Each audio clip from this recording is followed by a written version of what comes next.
The system doesn't hate you. Hatred is personal. Hatred requires attention. Hatred requires emotion. The system isn't emotional, it's structural. It's incentives, it's machinery, it's patterns that keep reproducing themselves because they work. And the most efficient fuel for those patterns is insecurity. Not terror, not constant panic, just enough insecurity to keep you moving. Just enough insecurity to keep you buying. Just enough insecurity to keep you performing. Just enough insecurity to keep you comparing. Because if you are secure, you might stop. And stopping is the beginning of the end for the entire arrangement. When you stop, you look. When you look, you see. When you see, you detach. And detachment is the one thing the system can't metabolize. It can metabolize rebellion. It can metabolize anger. It can metabolize protest. It can metabolize anti. It just repackages it, turns it into a style, turns it into a product, turns it into an identity you can buy and sell and signal. But it can't metabolize a person who is no longer hooked. So it doesn't need to hate you. It just needs you unsettled enough to remain hookable. Look at how early it starts. Childhood is measurement. You're graded, you're ranked, you're compared, you're rewarded for compliance and punished for deviation. Not always harshly, sometimes gently, sometimes with smiles, sometimes with disappointment. But you learn fast. Acceptance is conditional. And once acceptance is conditional, you start building a self that can earn it. That self becomes your you, but it isn't you. It's a survival adaptation. It's a socially acceptable mask built to secure belonging. And it has a fatal weakness. It requires maintenance. It must be updated constantly. It must be defended constantly. It must be proven constantly. Because it's not rooted in being, it's rooted in approval. So you become a manager of your image. And the system loves managers because managers are predictable. A predictable person is governable, not by police, by psychology. You can steer them with status. You can steer them with shame. You can steer them with fear of falling behind. You can steer them with the promise of being seen. You can steer them with the threat of being excluded. That's the real control system. Not a guy in a dark room, not mustache twirling, just the mechanics of a social animal with a fragile identity. So when you say mind control, people get dramatic. They imagine hypnosis. They imagine brainwashing. But the truth is simpler and more humiliating than that. Most control is voluntary. Most control is you doing it to yourself because you were trained to. And the training isn't complicated. Don't be nothing. Don't be ordinary. Don't be left out. Don't be the one they laugh at. Don't be the one they ignore. Don't be the one who failed. And if you're honest, that's most people's religion. Not God, not truth, approval. So the system doesn't hate you. It just keeps that training intact because insecurity creates motion. Insecurity creates labor.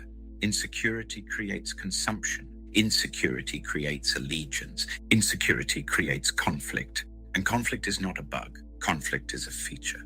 Conflict keeps everyone busy. Busy people don't see. Busy people don't question the premise. Busy people argue inside the sandbox. They don't notice the sandbox, and the sandbox is built on comparison.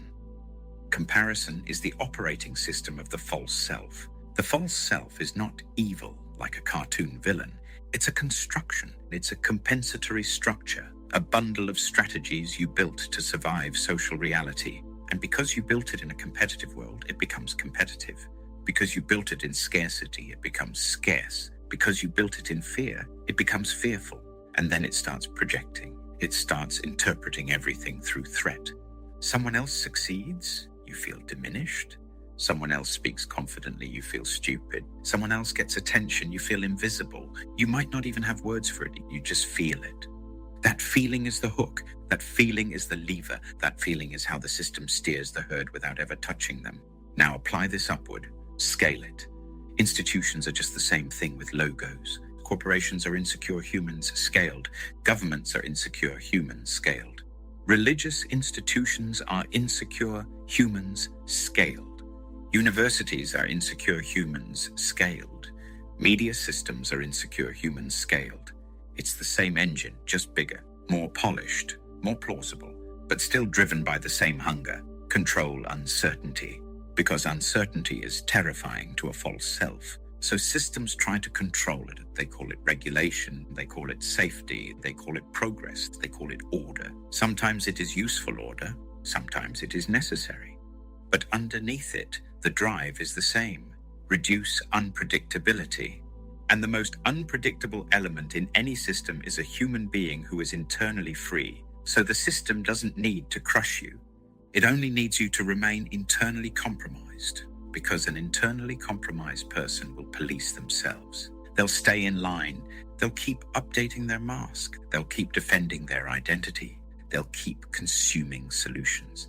They'll keep voting for saviors. They'll keep praying for external rescue. They'll keep acting like the problem is out there. And that's the genius of it. If the problem is out there, you never look in here. If the problem is out there, you need external authorities. If the problem is out there, you need new ideologies, new experts, new plans, new programs. If the problem is out there, you remain dependent, and dependency is the entire economy. It's the entire political structure. It's the entire social structure. It's the entire spiritual marketplace too. Because even spirituality gets converted into dependency. People sell awakening. People sell healing. People sell identity death as a product you can buy. And it becomes another ladder, another comparison game, another way to feel superior, another way to feel safe. But safety based on superiority is still insecurity. It's just dressed up. That's the thing. Insecurity is shape-shifting. It will wear whatever outfit gets it approval. It will wear religion. It will wear atheism. It will wear activism. It will wear detachment. It will wear enlightenment. It will even wear I don't care. A lot of people who don't care are just scared to care. So again, the system doesn't hate you. It needs you insecure because insecure people are editable. And that's what the system is doing all day long, editing you, editing your sense of self, editing your sense of reality, editing your definition of success, editing what you think you need, editing what you think you are. And it doesn't do it with force most of the time.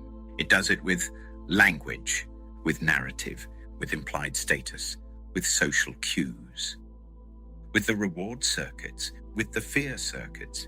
It does it through the invisible pressure of wanting to belong. So then people ask, what do we do? Most people want a movement. They want a fight. They want a villain. They want an enemy to overthrow. But the enemy isn't the elites in the way people want to imagine, because even the elites are insecure humans scaled. They're just better at hiding it. And they have more leverage, so they can avoid consequences longer. But it's still the same human engine. The real enemy is the false self-structure that makes you hookable. That's it. That's what Christ exposed.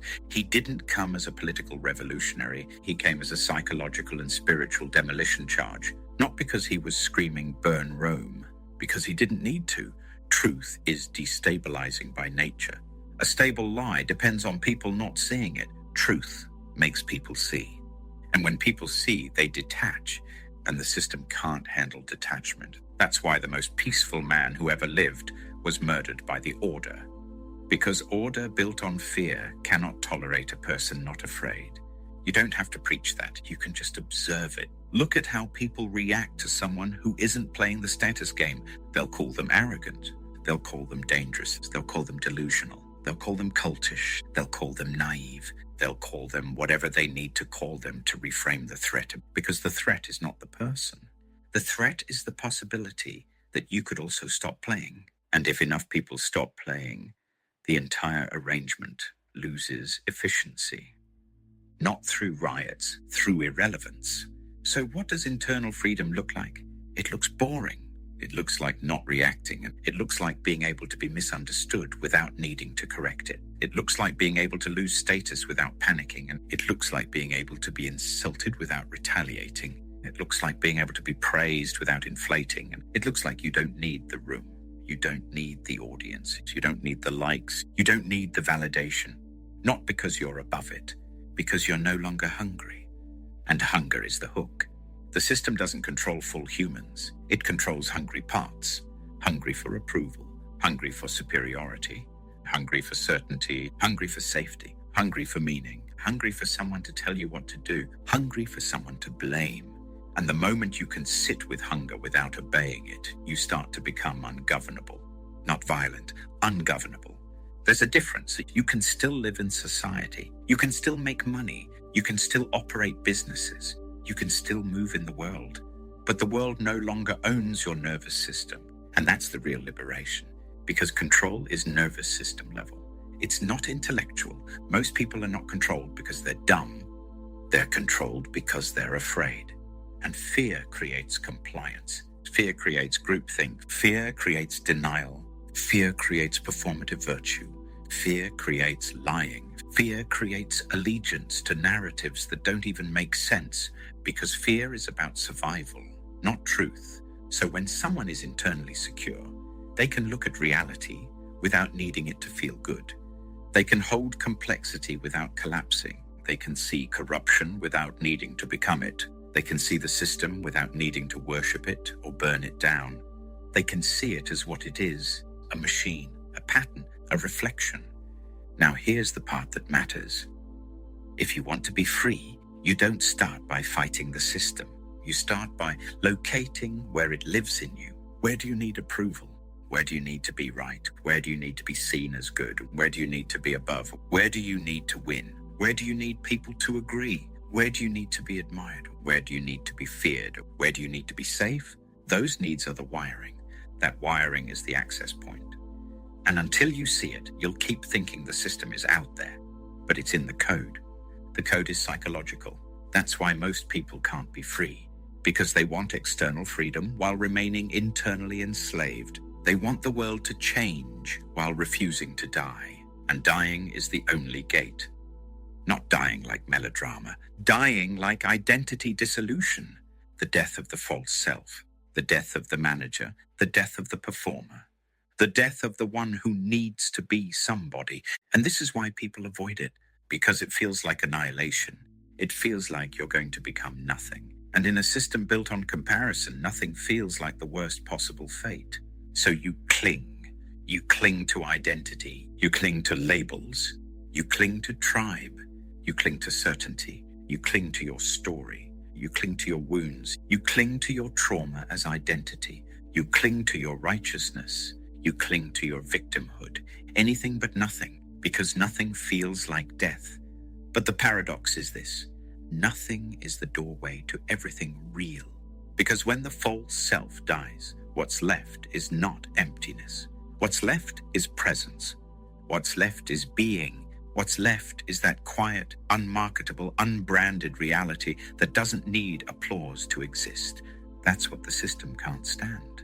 Not because it's evil, because it can't use it. It can't monetize it. It can't steer it. So it tells you that you are broken. It tells you that you need fixing. It tells you that you need improvement. It tells you that you need optimization.